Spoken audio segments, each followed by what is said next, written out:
Si Rondina wala na sa CMFT next conference, pero Kat Tolentino makakalaro na. CMFT import revealed.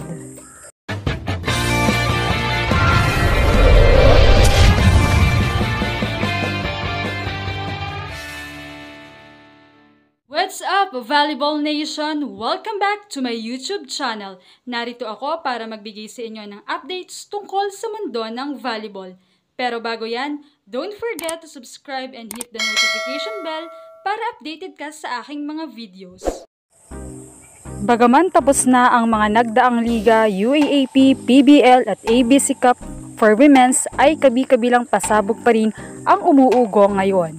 Matapos nga ang tagumpay na nakuha ng Alas Pilipinas team, ay mas lalo pa silang nabigyan ng pagkakataon upang mas mapalakas.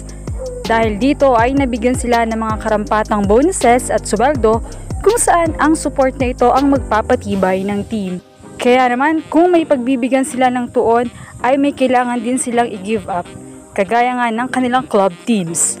Ayon kasi sa source ay kung ang ating Alas representatives pa rin ang lalaro sa FIVB Challenger Cup sa July ay hindi sila makakapaglaro sa PBL Reinforced Conference.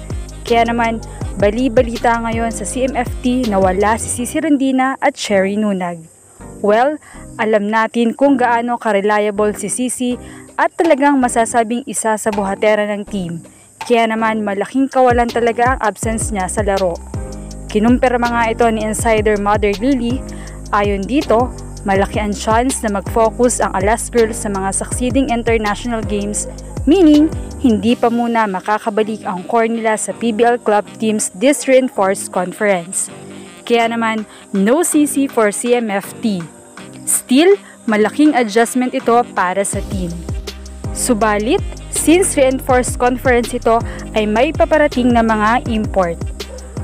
At nababalita ng from Greece ito at ito ay si Zoe Faki na isa ring outside hitter. Ibig sabihin ay maaari itong pumalit kay Cici bilang ace spiker nila at kay diagonal niya si Molde.